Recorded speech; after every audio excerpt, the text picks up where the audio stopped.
Hello friends नमस्कार। तो friends देखो इंटेलिजेंस ब्यूरो तरफ आसला बहुत बड़ निजुक्ति समस्त कैंडिडेट सैलरी देखा गले 25,500 रु 81,100 पर्यंत पर मंथ सैलरी मिल तेबे क्यों सब पोस्ट पर निजुक्ति रही से पर्टिकुलर केते बयस क्वालिफिकेशन आवश्यक रही केमिति कौन अप्लाई करेंगे सिलेक्शन कौन प्रोसेस रही सबुर डिटेल इनफॉरमेशन यही वीडियो माध्यम प्रोवाइड करदेवी।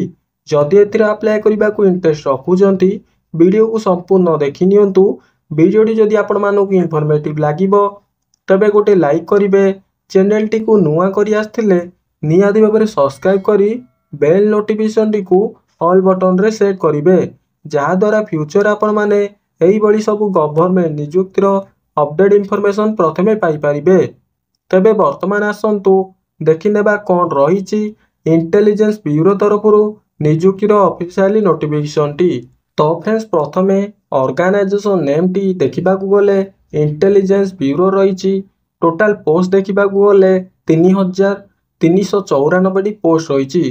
कैटेगरी देखंतु सेंट्रल गवर्नमेंट जॉब टी रही। नेम ऑफ द पोस्ट देखंतु जूनियर इंटेलिजेंस ऑफिसर रही। मोड ऑफ एप्लीकेशन ऑनलाइन माध्यम आवेदन करें। Who can apply all India रो कैंडिडेट पिले माने आवेदन करें। Place of the posting all India रही समस्त कैंडिडेट अप्लाई लास्ट डेट देखा गले 14/9/2025 रही समस्त कैंडिडेट तापर देखंतु जदि आपण माने ऑफिशियल वेबसाइट की विजिट करने को चाहते यही समस्त अपडेट टी गूगल रे सर्च करी आपण माने विजिट करें। जेंडर देखा गले बोथ मेल एंड फीमेल उभय पुरुष एवं महिला कैंडिडेट आवेदन करें। एजुकेशनल क्वालिफिकेशन देखा गले जदि आपण माने diploma in engineering any field रे पास करचंती इलेक्ट्रॉनिक्स इलेक्ट्रिकल एवं टेलीकॉम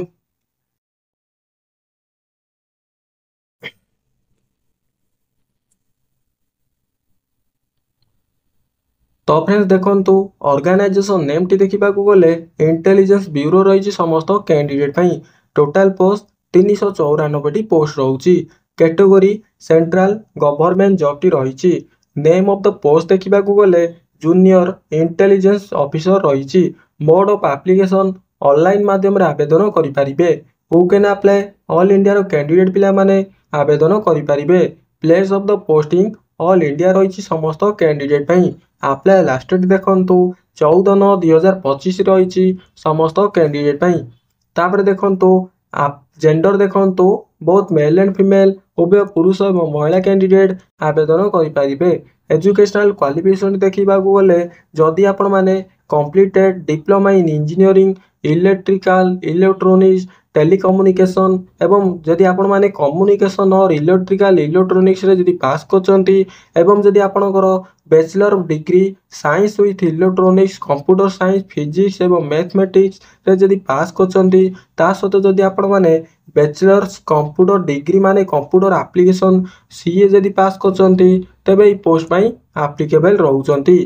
तापर देखंतु सिलेक्शन प्रोसेस कौन रही समस्त कैंडिडेट प्रथम आपणकर टायर 1 रहिबो टायर 2 रहिबो टायर 3 रहिबो तापर डॉक्यूमेंट वेरिफिकेशन रहिबो समस्त कैंडिडेट एग्जाम पैटर्न देखंतु कौन रही question type objective multiple choice रहिबो समस्त कैंडिडेट नंबर ऑफ क्वेश्चन 100टा क्वेश्चन रहिबो इच क्वेश्चन 1 मार्क रहिबो समस्त कैंडिडेट नेगेटिव मार्किंग रही 2 घंटार समय रहिबो समस्त कैंडिडेट सब्जेक्ट सेक्शन देखंतु जनरल मेंटल एबिलिटी देखंतु 25 क्वेश्चन 25 मार्क रहिबो सब्जेक्ट रिलेटेड रे 75 क्वेश्चन 75 मार्क रहिबो समस्त कैंडिडेट वैकेंसी डिटेल टी देखा गले यूरल कैंडिडेट 157 टी वैकेंसी रही। ईडब्ल्यूएस 32 टी रही। ओबीसी कैंडिडेट 117 टी वैकेंसी रही। एससी कैंडिडेट 60 टी वैकेंसी रही। एसटी कैंडिडेट 28 टी पोस्ट रही।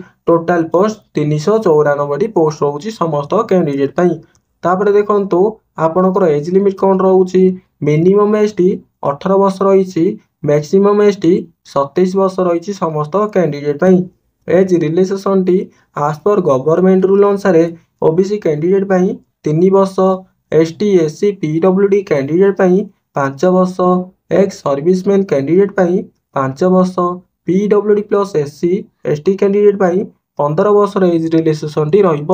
ତାପରେ ଦେଖନ୍ତୁ ଇମ୍ପୋର୍ଟାଣ୍ଟ ଡେଟ୍ ରହିଛି। ଆପ୍ଲାଏ ଷ୍ଟାର୍ଟ ଡେଟ୍ଟି 23 ଅଗଷ୍ଟ 2025 ରହିଛି। ଆପ୍ଲାଏ ଲାଷ୍ଟ ଡେଟ୍ଟି 14 ସେପ୍ଟେମ୍ବର 2025 ରହିଛି ସମସ୍ତ କ୍ୟାଣ୍ଡିଡେଟ୍ ପାଇଁ। ଆପ୍ଲିକେସନ୍ ଫିସ୍ଟି ଦେଖନ୍ତୁ general candidate, EWS candidate, OBC candidate ପାଇଁ 550 ଟଙ୍କା ରହିଛି। ST candidate, SC candidate, women candidate ପାଇଁ 650 ଟଙ୍କା ରହିଛି ସମସ୍ତ କ୍ୟାଣ୍ଡିଡେଟ୍ ପାଇଁ। ତାପରେ ଦେଖନ୍ତୁ ଇମ୍ପୋର୍ଟାଣ୍ଟ ଡକୁମେଣ୍ଟରେ କ'ଣ ସବୁ ଡକୁମେଣ୍ଟ ରହୁଛି। All educational qualification certificate, marksheet ଦରକାର ରହିବ, caste certificate, valid email ID mobile number ଦରକାର ରହିବ, recent colour passport size photo ଦରକାର ରହିବ, one ID proof, Aadhaar card, voter card, PAN card ଦରକାର ରହିବ, ସ୍କାନେଡ୍ ସିଗ୍ନେଚର ଦରକାର ରହିବ। ସାଲେରୀ ଦେଖିବାକୁ ଗଲେ ଫାଷ୍ଟ ସାଲେରୀ ଆପଣଙ୍କୁ 25,500 ଟଙ୍କା ମିଳିବ ଏବଂ ଲେଭେଲ୍ 4 ସାଲେରୀ ମିଳିବ ସମସ୍ତ କ୍ୟାଣ୍ଡିଡେଟ୍ ପାଇଁ। ଲାଷ୍ଟ ସାଲେରୀ ଆପଣଙ୍କୁ 81,100 ପର୍ଯ୍ୟନ୍ତ ସାଲେରୀ ମିଳିବ। ତାପରେ ଆପଣମାନେ ଡାଇରେକ୍ଟ ତଳୁ ସ୍କ୍ରଲ୍ କରନ୍ତୁ, ଦେଖନ୍ତୁ ନୋଟିଫିକେସନ୍ PDF ଲିଙ୍କ୍ ରହିଛି, ଅଫିସିଆଲ ୱେବସାଇଟ୍ ଲିଙ୍କ୍ ରହିଛି, ଅନଲାଇନ୍ ଆପ୍ଲାଏ ଲିଙ୍କ୍ ରହିଛି ସମସ୍ତ କ୍ୟାଣ୍ଡିଡେଟ୍ ପାଇଁ। ଯଦି ଆପଣମାନେ PDFଟି ଡାଉନଲୋଡ୍ କରିବାକୁ ଚାହୁଁଛନ୍ତି ଏହି ଲିଙ୍କ୍ ଉପରେ କ୍ଲିକ୍ କରି ଆପଣମାନେ PDFଟି ଡାଉନଲୋଡ୍ କରିପାରିବେ।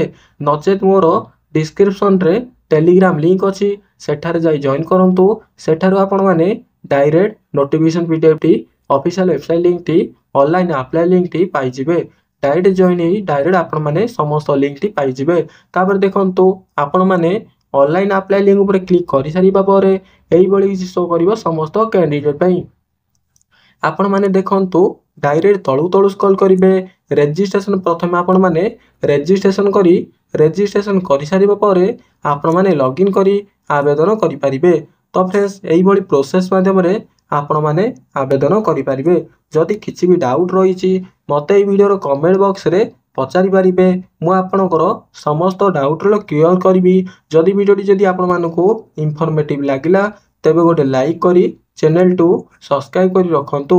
ଏଇଭଳି ସମସ୍ତ ଗଭର୍ଣ୍ଣମେଣ୍ଟ ଜବ୍ର ଅପଡେଟ୍ ଇନଫର୍ମେସନ୍ ପ୍ରଥମେ ପାଇପାରିବେ। ତେବେ ରହୁଛି, ଦେଖା ହେବ ଆଉ ଗୋଟେ ଜବ୍ ଅପଡେଟ୍ ଭିଡ଼ିଓରେ ଠିକ୍ ଏଇ ଟାଇମ୍ରେ। ଜୟ ଜଗନ୍ନାଥ, ଧନ୍ୟବାଦ।